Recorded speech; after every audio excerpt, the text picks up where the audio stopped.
बिहार में एक भूजा पार्टी बड़ी पॉपुलर है, मतलब सुना है हमने, तेजस्वी जी अक्सर कहते हैं कि जेडीयू की भूजा पार्टी। आपने कभी देखी है वो भूजा पार्टी? मेरी बात सुनिए ना, भूजा तो मैं भी बचपन से खाता हूँ।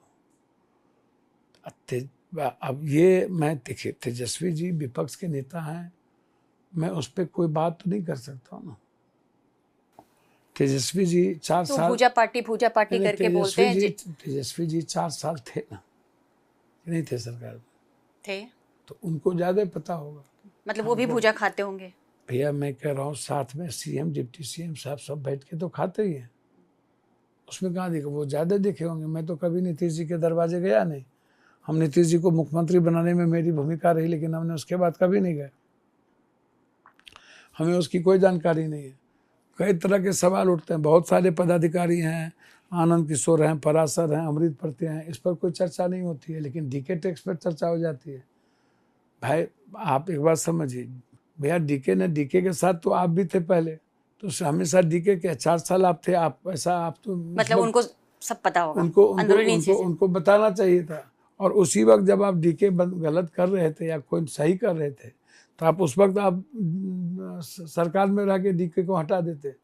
सरकार में जाने के बाद इस ऐसी परिस्थिति आती है, तो वो विपक्ष के नेता है, वो कुछ भी बोल सकते हैं। उनके परिवार में बड़ा क्लैश चल रहा है, तेज प्रताप यादव जी को बाहर कर दिया। इस सब परिवार के मामले में मुझको नहीं लेना देना कोई भी चीज। वो समझे, मैं इंडिविजुअल नहीं जाता हूँ ना, मैं परिवार में नहीं। लालू परिवार में जो ये तो वहाँ के जब बिहार की राजनीति का तो बड़ा परिवार है वो। ये देखिए, उसमें मैं कुछ नहीं बोल सकता। उसमें मैं कुछ, मुझे बिहार की जनता के बारे में, विकास के बारे में पूछिएगा तो मैं उस पर चर्चा करूंगा। चलिए प्रशांत किशोर पे बात कर लेते हैं। ये अभी नए कौन है? ये जन स्वराज पार्टी के हैं। अच्छा। आप जानते होंगे, काफी पार्टियों के साथ काम कर चुके हैं। नहीं जानते प्रशांत किशोर जी? नहीं, मुझे बहुत कम जानकारी है। हम भी मिले हैं, दोनों आदमी मिले हैं।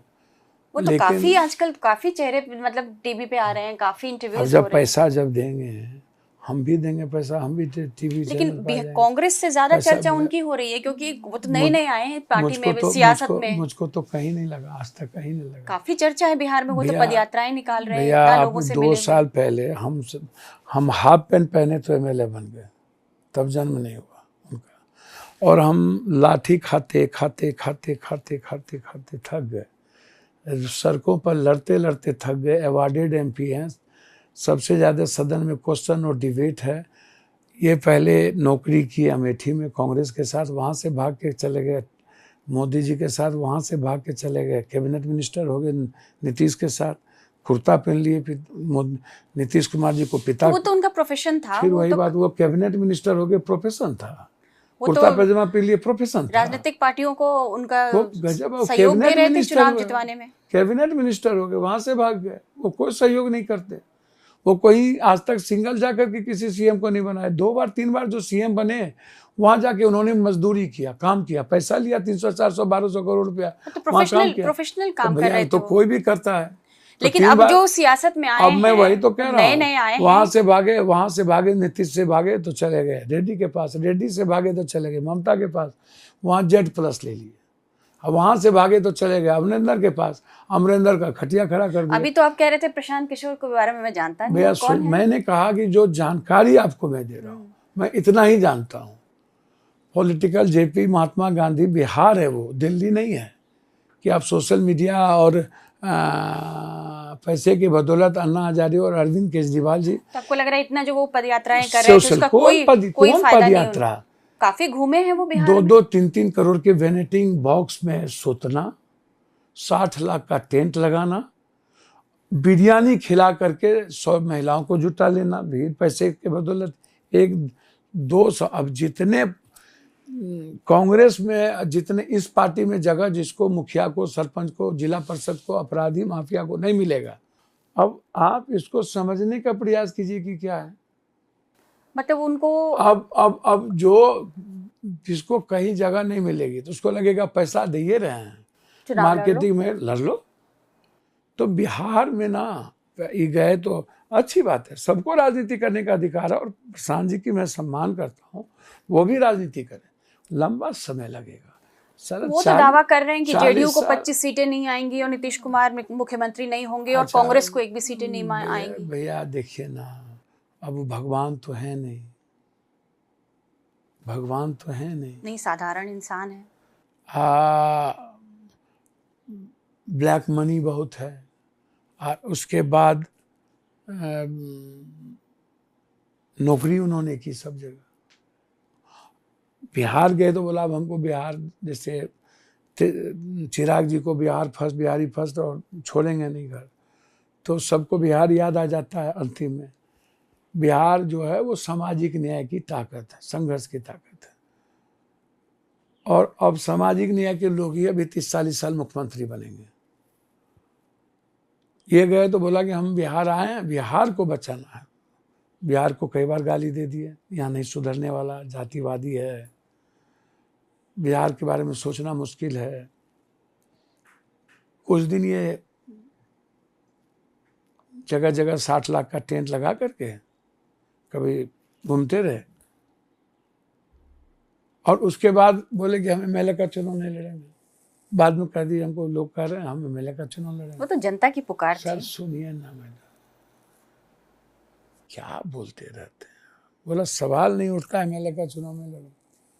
फिर बाद में बोला सवाल नहीं उठता मुख्यमंत्री का। अब उनके लोग, उनके नेता कह रहे हैं मुख्यमंत्री बनेंगे, तो उनको ये पता ही नहीं है कि बिहार सामाजिक न्याय की भूमि है। कोई ST, SC, EBC, OBC, minorities के लोग ही मुख्यमंत्री बनेंगे। इस चुनाव में चिराग पासवान को कहाँ देख रहे हैं देखिए आप? चिराग जी को क्या देख, पूरा विधानसभा चुनाव लड़ेंगे सब वो? लोगों को मौका, अवसर दिया परिवार के लोगों ने। रामविलास जी ने अच्छे, रामविलास जी हमारे गार्जियन के तरह है, अच्छे लीडर हैं, बहुत सम्मान करते हैं। चिराग जी उनके लड़के हैं। अब वो अपने राजनीति को किस रूप में देखते हैं वो समझें। सबको अच्छी राजनीति करने का समझ होनी चाहिए, चिराग जी भी करेंगे। चिराग पासवान में कहीं एक सीएम फेस देख रहे हैं? अच्छा ये बात हम आपको कैसे बता दें? अपने मियाँ मिट्ठू बन जाए, आप हमको बता उनका राजनीतिक भविष्य यदि आप देख रहे हो? मैं तो नहीं बोल सकता। आप तो काफी अनुभवी हैं, काफी अनुभवी हो गए आप राजनीति में। हम किसी के बारे में कुछ नहीं कह सकते। चित भी मेरी, पट भी मेरी, बड़ों के बाप, कन्यों के बाप। एक तरफ नीतीश जी, एक तरफ लाडला है नीतीश जी, एक तरफ मिटा देना है, एक तरफ बीजेपी। सब एक ही सपना देख रही है कि मेरी बीजेपी की मुख्यमंत्री कैसे होगा। एक तरफ ये कभी उपेंद्र कुशवाहा से गाली दिलवा देते हैं, लड़वा देते हैं, कभी चिराग जी का मांझी जी से लड़वा देते हैं। तो बीजेपी तय करेंगे कि क्या करना है। मैं प्रशांत जी नहीं हूँ कि किसी को 12 सीट दे दूँ, किसी को 0 कर दूँ, किसी मतलब कोई राजनीतिक भविष्यवाणी नहीं करेंगे? मैं नहीं कर सकता, मैं नहीं कर सकता। वो जनता तय करती है, परिस्थितियां हीरो बनाएगी। सारी सीटों पर चुनाव, मतलब कह रहे हैं कि वो विधानसभा खुद लड़े? मैं नहीं जानता। एक आखिरी सवाल सर, सीमांचल में ओवैसी जो है काफी चुनौती बन गए हैं कांग्रेस के लिए। क्या लगता है आपको इस चुनाव में? आप लोगों को लगता होगा सबको चुनाव लड़ने का अधिकार है। वो तो हैदराबाद में भी लड़ते हैं, कई ठो सीट लड़ते हैं, अन्य जगह भी लड़ते हैं। रेस्पेक्ट होना चाहिए। ताकत तो दिखाई दे भैया। देखिए कभी कभी एक परिस्थितियां आ जाती हैं, समझ गए। जिस तरीके से वार है कुछ विचारों पर, कुछ समाज पर, ये भूल जाए। कोई भी लोग चुनाव सबको लड़े, उनको भी अधिकार है। मेरी कोशिश होगी कि इंडिया गठबंधन का मत का विभाजन ना हो और एनडीए गठबंधन समाप्त हो। तो जब आप कह रहे हैं, मतलब एक बिल्कुल आखिरी सवाल है कि जब आप कह रहे हैं कि इंडिया गठबंधन आए सरकार में, तो इंडिया गठबंधन को वहाँ तो लीड तेजस्वी यादव कर रहे हैं। देखिए कौन करेंगे लीड, क्या हो तो तय नेता मेरे करेंगे। मैं अपने नेता के विजन पर ये चुनाव लड़ूंगा, कांग्रेस के वर्कर के रेस्पेक्ट के साथ चलूंगा, और जब मैं अपने नेता के विजन पर चुनाव लड़ूंगा तो इंडिया को हरा भी पाऊँ, इंडिया को जिता भी पाऊंगा और एनडीए को हरा भी पाऊंगा। बहुत बहुत शुक्रिया आपका पप्पू यादव जी, बहुत समय दिया आपने और बहुत लंबी बातचीत की हमने। काफ़ी इनका समय हमने ले लिया है। बहुत बहुत धन्यवाद इनका, टाइम्स नाउ नव भारत के डिजिटल प्लेटफॉर्म से बात करने के लिए। देखते रहिएगा, फिर हम अगली कड़ी में फिर किसी शख्सियत के साथ आपके साथ जुड़ेंगे।